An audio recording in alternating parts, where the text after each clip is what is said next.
And we're actually live now. So hey everyone, live from SIME conference, SIME conference in Stockholm. Donny here, Innovation Fika, 2:30 p.m. Well, it's a bit past 2:30 p.m. today, but as you know, 2:30 p.m. every Wednesday afternoon I go live on LinkedIn and YouTube and all the other channels with some kind of relevant, fun, interesting, fantastic, awesome people that I always get to interview. So today I've actually hijacked some people here from the floor in SIME to speak to them. And there's this kind of a breakout session going on behind us, so we'll probably speak a bit quieter. But anyway, so welcome to the show. Thank you. So I'll ask you the same thing I ask everybody else. Who are you and what do you do? Right.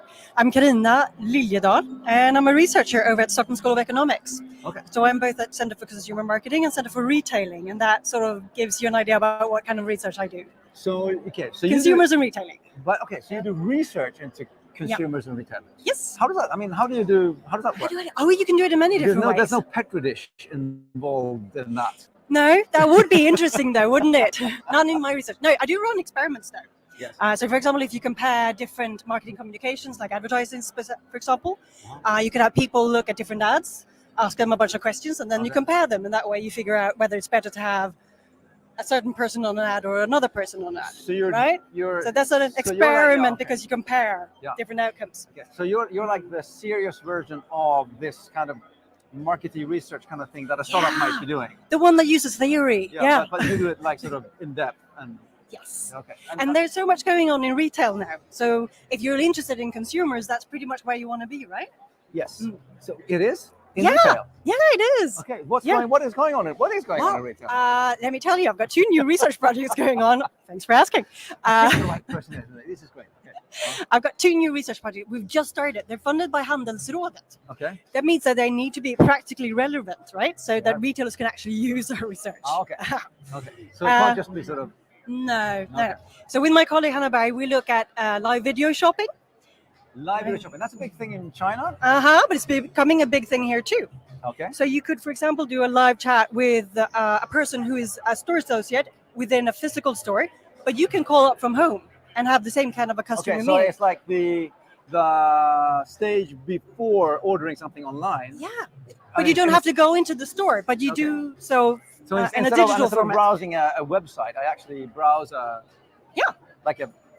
hey everyone, I'm in this store and I'm looking at things here, and you go, I want to see that one over there. Yeah, exactly. Yeah. Or it could be like you have an event. So for example, if we had a live stream of this, people could attend the conference, but from other parts, and they could still interact with us through chat functions, and we could maybe showcase products, and they could shop. So and then I'm sorry for adding lots of stupid definitions, but it's like a hybrid event moved into retail.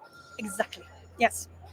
It's a mixture of marketing, retailing, and customer services. Service meetings. And are there like special digital platforms coming up and evolving to support this? Or yes, obviously there are a few. We're working with Bambuser and Shell & Company.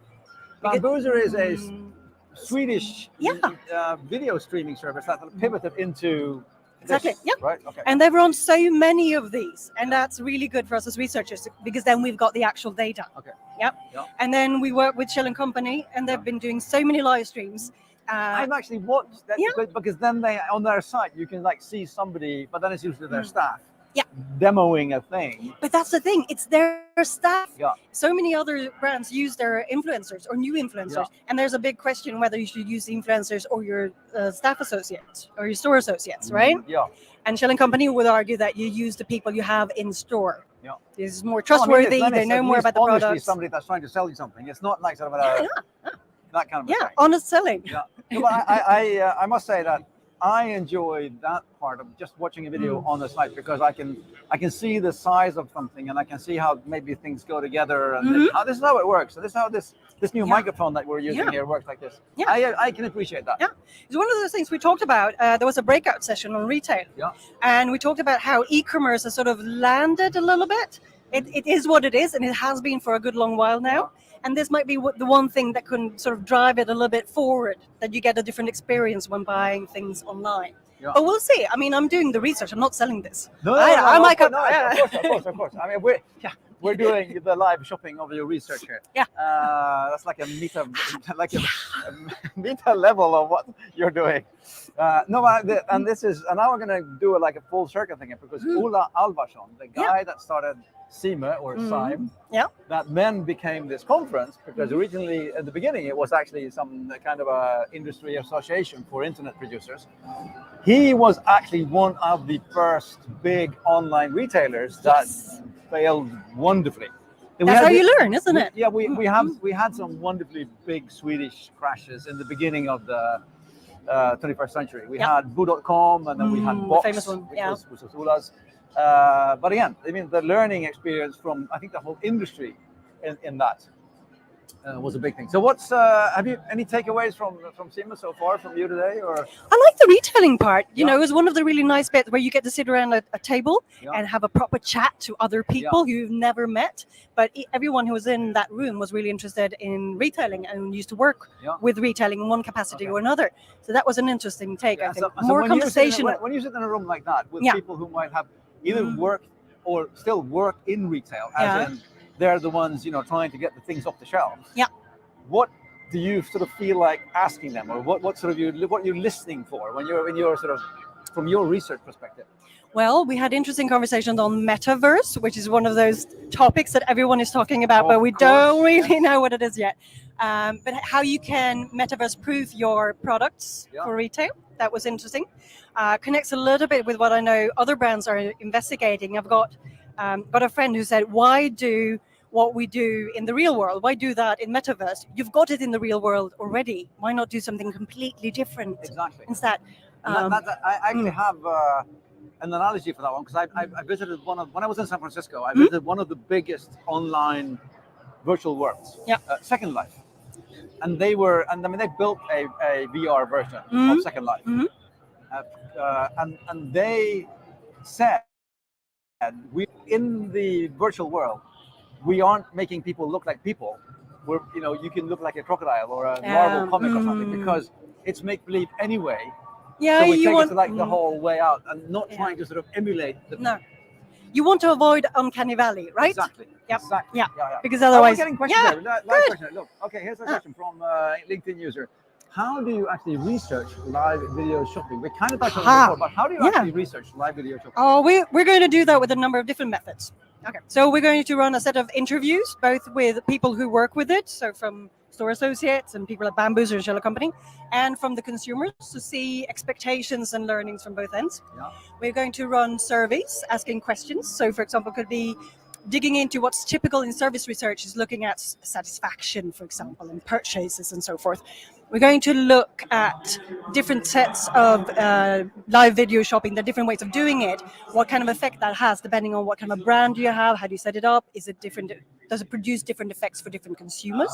Does it drive sales? You know, that's one of the big things.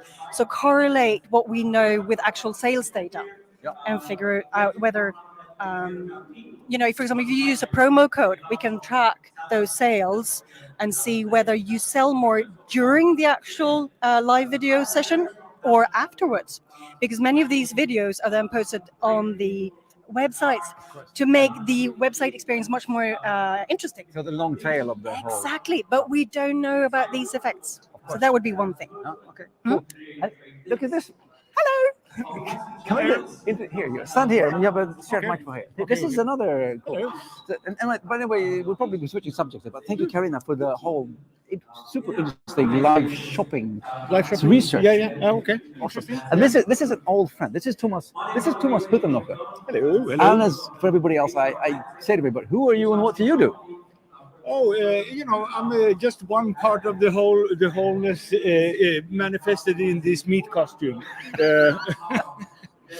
Not this one, but the other one, the one inside. Yeah, exactly. No, but you're a musician. Music producer. Yeah, music producer. I'm a barber. I'm a club owner, and I use my creativity to, you know, whatever comes to my senses. Yeah, and any so far, I mean, it's only the beginning of SIME here today, but any takeaways so far that you've sort of any impressions? So my thing is to set the right musical vibe here. So like I like to tune into what is said on stage and to find the right musical vibe to it, and also like keeping the energy up in the room. Yeah. Okay. Well, were you here for the session about? Let's see. But the first session this morning after Ola was not the innovation guy, the other one, the one on the stage who was on about connections and interactions and the personal behavior, that one. Yeah, exactly. Yes, you watched that one. Yeah. Okay. Did you see that one? About a minute. Yeah. Sorry. I saw this weird test paper he gave out to everybody that I didn't get anything with that. Anyway, after having watched that, what was in your head when you went up to start playing music again after sort of his kind of session? What would that sort of influence you to create and play? Oh my God! I have to be honest. Be honest. No, so I didn't think anything in correspondence to his thing. I just It's more of I had my next cue going on. Yeah. Okay. So, yeah. Okay. He talked a lot about trust, though, didn't Yeah, he? he did. And Exactly, and some of us had a conversation on that afterwards. That you need to be show yourself a little bit vulnerable if you're going to get people to trust you, which is one of those things that we are going to look at in live video shopping, because it's unscripted, just like this. You don't know what's going to happen. No, you have no This idea. might go completely wrong. That's why you want to watch it, right? Yeah. I mean, and trust is key in innovation, creativity, interactions, and the interesting thing is, I went to a leadership seminar the week. They did just 3 super simple icebreaker questions, and they went from strangers in the room to small groups interacting with. This feels good, and how quickly with the right questions you can actually Glue people together, enhance right? trust and actually get people to start. And vulnerability was one of the key questions, because it was like sort of, tell me something that went wrong last week, and people get to, they get to sort of say, well, I missed this or that, but I didn't do that. The kind of a opening part, and then you add on that, you say, well, tell me something you're proud of from last week. And then you get to sort of, well, I feel okay with myself anyway. But then we've both sort of opened up and we've sort of come back on it. And a couple of those questions, and we were very quickly, we sort of entered into a good feeling together. Yeah. But I think it's also a maturity thing to be vulnerable, or to show yourself to be vulnerable, and have a transparency when it comes to who you are. The older I get, the less that I have to defend.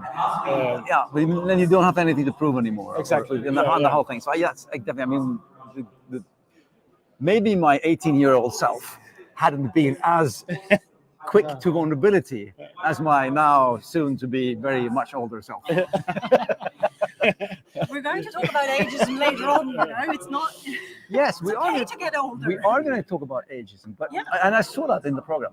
And leading question, but do you think it's a thing? Yes. Ageism? I do research on it. Ask me anything. Whatever. Why did I? When it comes to creative stuff, ask Why me did stuff. I bring an encyclopedia to my live show? We should be on Sport Oh, together, you and me. That And would be terrible. and I can pretend I know things, and I can. What do you think? And then you can answer the question. No. Actually, I know a guy. He's working with. I know a guy. Yeah, I know a guy. He's measuring, when they're building streets and stuff like that. And his thing is to remember, photographically, every street that he has seen. So you can show him a picture of any street in any And he'll city. say where it is. It's amazing. We were talking ageism. It is a thing, especially in I think the societal thing, culture. And in Sweden, it's a thing. But in Sweden, ever since I grew up as a kid, I've always experienced ageism as a thing in Sweden, because it's, if you're 15, you go there. If you're 20, you go there. You don't go there. And if you're over 40, you don't mix with the kids. You go over there. You go with the old people and kind of that kind of thing. Yeah. It's a very sort of segregated society. It is. And also you don't take care about the elderly, taking care of the knowledge and, I mean, I'm half Greek, so I grew up kind of in a, with the big kids big and family. Yeah. all ages and everybody partying as hard as each other, no matter if you're sort of 15 or 75. which creates a different kind of just sort of non-bias, I feel, when it comes to age. I think it's changing. More and more people are talking about this. Yeah. And also because the people who are getting older now aren't part of the silent generation, that they were okay with being in the elderly care, being silent. Yeah. You know, people who turn 65 today are not okay with that. They still want to work. They still, want to live. And so, also I find that if we run experiments on this, so what happens if you, for example, add older people to advertising, right? You break the stereotype. Instead of having a pretty young lady, you have an older pretty lady. It turns out people actually like that, both young and old, because it opens up for us to be who we are. Yeah. We're not all in that tiny little stereotype. It's more okay to be older. Yeah, and I mean, let's be fair, it's advertising, right? So there's still someone who's good looking and someone who can sell something in an ad, but it's someone who's older and we're not used to seeing that. And people comment on it. Oh, that's really nice. Yeah. It's good. More human. But I think you're. I mean, with the aging population and the generation, the people who were saying on stage here, when this generation gets to a point where they are 70 or 80, they probably won't behave as my grandparents did. Most probably not. No. I don't think so. Yeah. They might, and their kids will probably think that they're just as old as I thought my grandparents were, because we, like that. But I think it's going to be a different thing. I think so. And of course, the 70 is the new 50 whatever. or That, something. that whole kind of thing. We seem to be hearing that all the time. 20, right? To be No, but it is like you need to sort of travel, waste your money before the next part of your life, right? When you're 20s, before you end up having children and you're locked up. Yeah. When you're 70s, before you're too old to go out and enjoy. Yeah, well, that's the old thing that when you're old enough to buy a sports car, you're too old to drive it. No. Yeah, but most people agree on that we are actually really young at heart, on the inside. But it's the only deal. It's the meat costume that is getting older, and to be more okay about being young at heart and letting that be, the steering thing in your life. But it's interesting because there are so many sort of weird paradoxes when it comes to aging, because if you look at blues music, right? Like blues music, like the rhythm and blues. You see the old guys from Louisiana, and that they can be B.B. King. I mean, they can be 70, 80, and that's still super cool. Yeah. So that works. And then you have sort of other genres where you go, what's that old guy doing there? Yeah. It's really weird how it's still music. I mean, and I agree. Will you still be doing turntables when you're? Most probably, I will. I think you will. Yeah, and I will get away with it. Of course you will. Yeah. So, but Clubber gets away with it. Klaus Beersam, and he's like what? Nobody knows. Nobody knows. I think he was around in like Jura or Krita or something like that. I think. No, but also like when it comes to playing at clubs, I don't do that much anymore because it's too tiring. Like the price is too high. So it becomes natural. National divide. Yeah. You mean the whole the corporate thing more okay. I think that's enough about that. This is just a short coffee break chat. Innovation Fika every Wednesday afternoon, 2:30 p.m. live on LinkedIn and YouTube and all over the world, with of course billions and billions of viewers. Of course. Recorded for afterlife. So our grandkids will be seeing this, going, "Oh my God, they're embarrassing." Talking about aging. We put that under failure. Is that the correct? Yeah, exactly. But anyway, thanks everyone. I might be doing another broadcast this afternoon. Who knows? If nothing else, next Wednesday afternoon, 2:30 p.m. Innovation Fika. Check us out. Excellent. Thanks. Thank you for being on the show. Thank you, Donnie. Thank you, and have a great day. You too. Cheers. Bye for now. Bye-bye. Ciao. Meeting you.